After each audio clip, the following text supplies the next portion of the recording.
Gracious and eternal God, we thank you now for the many blessings. We thank you for another opportunity to hear your word once again. We pray now as we prepare to transition into this somatic moment that you would open both our hearts and our minds so that we may be both receptive and responsive to the preached word on today. We pray for a word that is relevant and applicable unto our daily lives, that even after I, the preacher, have taken my seat, your word will still manifest itself in the lives of your people. Look past my false foolishness and also my failures and meet the needs of your people. For to serve this present age, my calling to fulfill. May it all my powers engaged, you my master will. In Jesus Christ's name I do pray. Amen. Amen. I want to lift a passage before you found in the book of Esther.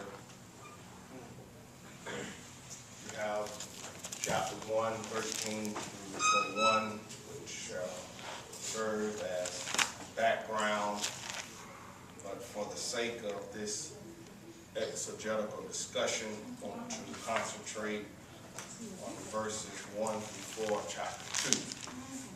After these things, when the anger of King Ahasuerus had abated, you remember Vashti and what she had done and what had been decreed against her. Then the king's servant who attended him said, let the beautiful young virgins be sought out for food, and let the king appoint commissioners in all of the provinces of his kingdom to gather all the beautiful young virgins in the citadel of Susa under the custody of Haggai, the king's eunuch, who is in charge of the women. Let their cosmetic treatments be given to them, and let the girl who pleases the king be queen instead of Vashti. This pleased the king, and he did. So I want to talk about the degradation of women in the Bible and social media. Degradation of women in the Bible and social media. All right. Within a 2-year time frame and over the course of 3 consecutive seasons, William Jonathan Drayton Jr., who is noted and notorious for his popularized but untimely phrases, a large customary clock that he wears around his neck, dark sunglasses that has become his trademark, a mouthful of gold teeth, and a metal Vikings helmet that he wears on his head, starred in a reality game show entitled Flavor of Love. On this reality show, which aired in 2006, Drayton, a former hype man from the hip-hop group Public Enemy, who is best known by his stage name Flavor Flav, portrays himself as a televised bachelor who is desperately but deliberately looking for love in order to resolve his dating dilemma, in order to resolve this intimate crisis and his desperate need for companionship. Flav invited 20 different women from all across the United States, 20 different women from different backgrounds and different ethnicities to live in a mansion with him temporarily, and upon their arrival, each contestant is given a nickname that personifies, exemplifies, or exploits certain characteristics about them. Delicious, New York, toasty, buck wild, hottie, crazy, and like that. Or just the name of a few of those past contestants, and Flav's rationale for altering these women's names. Flav's rationale for modifying their names is because he has a hard time remembering names. Therefore, he gives them a name that he can remember, which is usually referencing a certain trait or characteristic about their bodies or personalities. I just wonder at the onset of this sermonic discussion, I just wonder at the commencement of this exegetical dialogue if something just as trifling as this had anything to do with Hadassah, who is the main character of this exploited narrative, name being changed to Esther. Flavor Flav invites all of these women to stay under the same roof where they all compete for an intimate date with him and a chance to quote-unquote capture his heart. Moreover, in order to gain his attention and in order to gain his affection, these women must have a willingness to do things that separates her from the other contestants. In some scenes, you will find half-naked contestants who are bold and audacious enough to gyrate and pole dance in front of Flay and his friends in order to entertain them. Almost as similar to the degradation of Herodias' daughter, who dances before Herod and his guests, thus winning his approval and affection to the point that she is able to acquire up to half of his kingdom. But more importantly, she was able to request the head of John the Baptist on a platter. Yeah. They insult one another, they scream at each other, and each of them claims to be in love with a man they do not know. As the weeks and months progress, a contestant is eliminated from the show on a weekly basis until the show climaxes to the final two contestants, and a winner is chosen and serenaded. The show culminates in the season finale when all of the contestants assemble on one stage for a reunion, and the host of this reunion show spends time reviewing memorable moments and interviewing contestants after the season ends. Viewers also receive on this season finale an update on the status of Flay's relationship with the winner of that particular season, which, as you can already imagine by now, the relationship never lasts that long anyways, and not too long afterwards, another season is preparing to air with a different slate of women who go through the same disgraceful process. My Lord. Besides many of the contestants, Flavor Flav manages to smash along the way 3 seasons, 60 women plus. He sleeps with a great portion of them. One of his baby mamas is a contestant, and by the end of 3 seasons, he does not end up with any of them, but decides to propose on the season finale to the mother of his 7th child. But hold up, you just missed it. The same woman that he proposed to was there the whole time. She was a contestant on the show. She was the mother of his 7th child, and it took him 3 seasons. He had to filter his way through 65 different women just to conclude that she was the one. One begins to wonder what type of degrading and demeaning message does a reality show of this magnitude, whose success is exemplified in its network rating, send to our youth, especially to our African American women.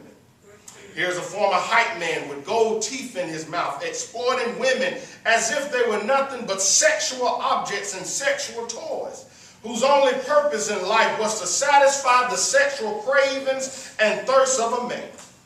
Trashy, trifling, treacherous, and tasteless. But this is a common depiction and a constant portrayal of our African American women who are caught up in a system that degrades, who are caught up in a system that demeans and exploits our women. Similar to the idiotic assertion of Beyonce, who now refers to herself as a modern-day feminist. From I Love New York to A Real Chance at Love, to For the Love of Ray J, all of these shows have one thing in common. African American women are depicted and portrayed as promiscuous and unethical people who, as Stephen S. Giannani and Shannon B. Campbell states, are willing participants in a system that offers their lives, livelihood, bodies, and values to the man who represents the highest bidder. This distinctively male-oriented perspective insidiously perpetuates sexual inequality by forcing the viewer, whether male or female, to identify and adopt a perspective that objectifies and dehumanizes women. Sarcastically speaking, I am almost inclined to believe that the producer of these degrading reality shows did not come up with these insidious ideas alone. I'm almost inclined to believe that some of these producers attended Sunday school, some of them attended Bible study, and some of them sat under the leadership of a chauvinistic and misogynistic preacher who is uncomfortable with women serving in leadership capacities, but is comfortable with them taking initiative in other areas.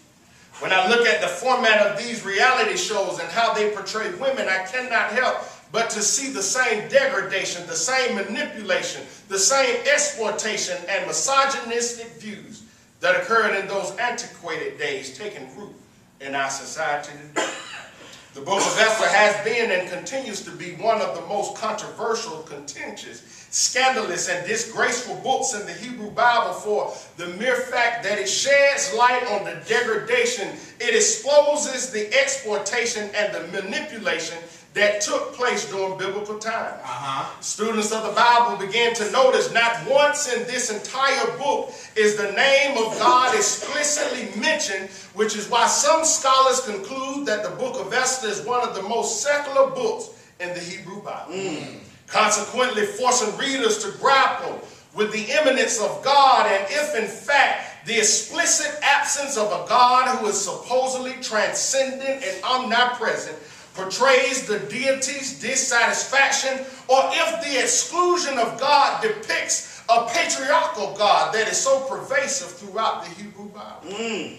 As readers and as students of the Bible peering through the pages of this particular passage, one cannot help but to notice that Hadassah, whose name was changed to Esther, is just like those women that you see on these reality shows, and just like many of them, her sexual ethics are questionable as well. Could it be, according to the pages of this text, that Esther is just as trifling?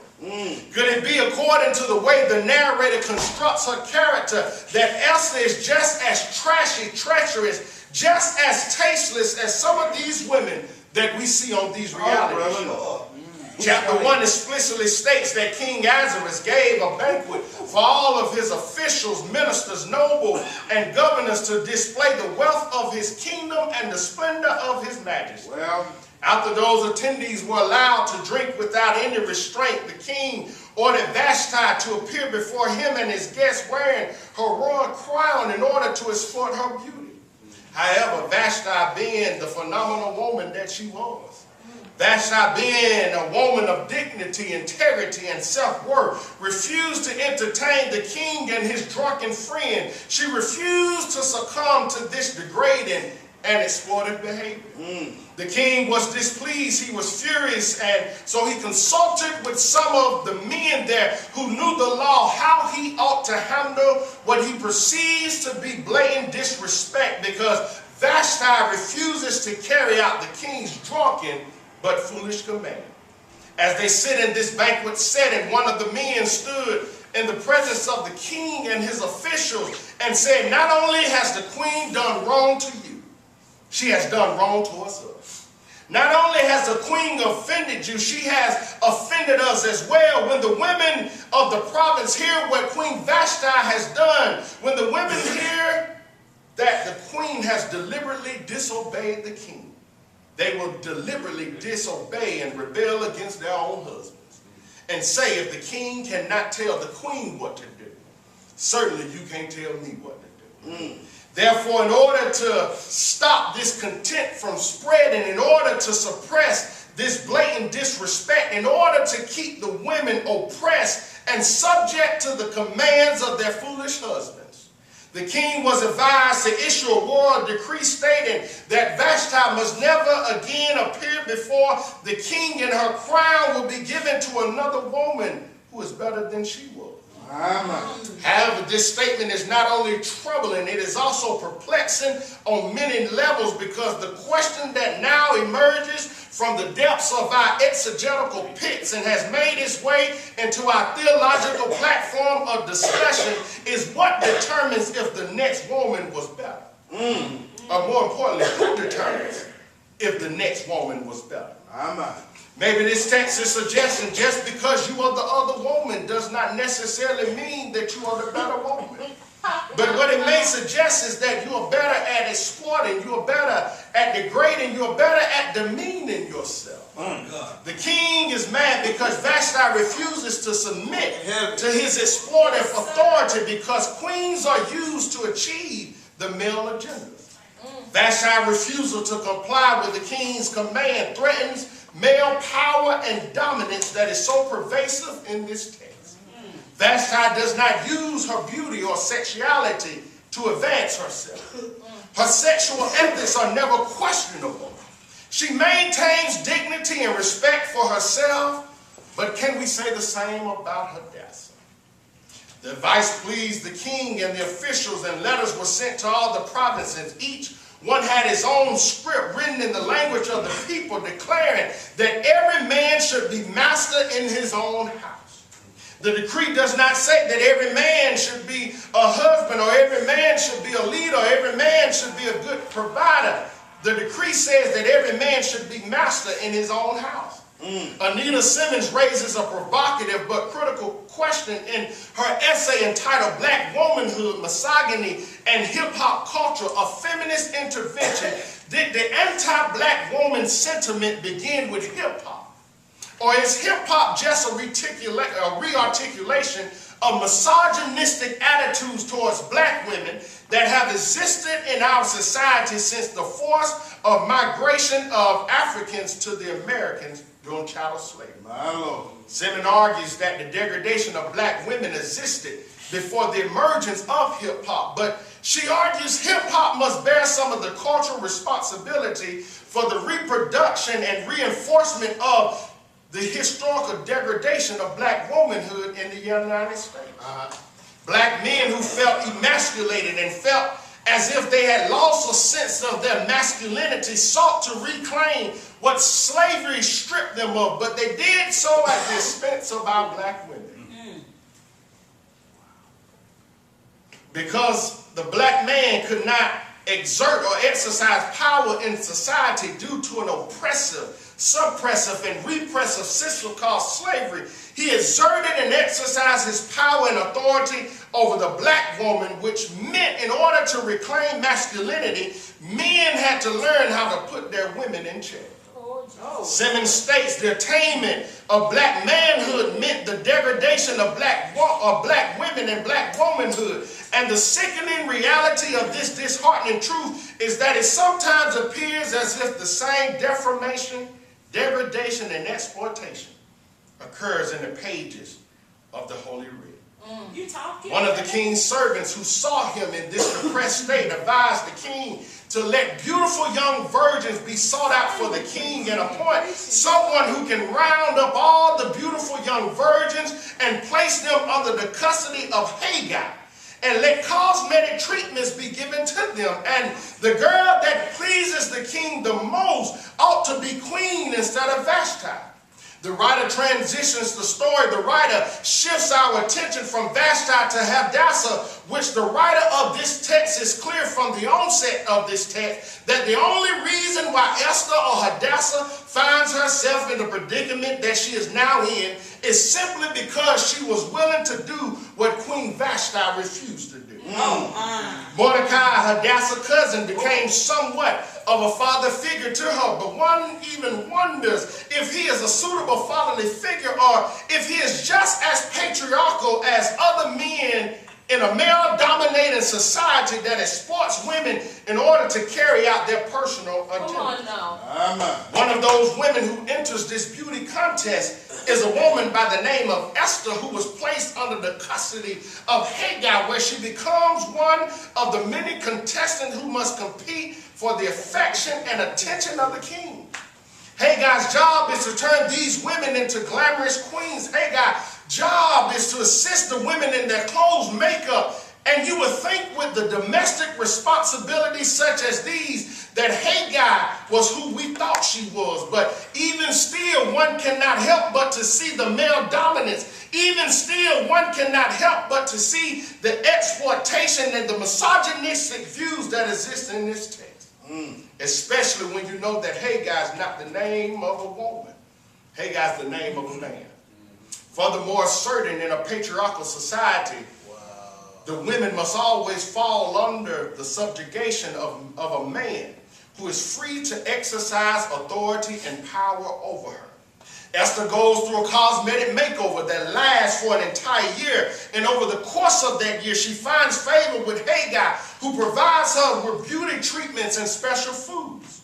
Her sexual ethics are already questionable, but now this calls into question her moral ethics, because unlike Daniel and his three friends, Hananiah, Mishael, and Azariah, who remain loyal to their Jewish custom and practices, and refused to accept pagan food because they felt as if they would defy themselves, Hadassah accepts the beauty treatment and the food.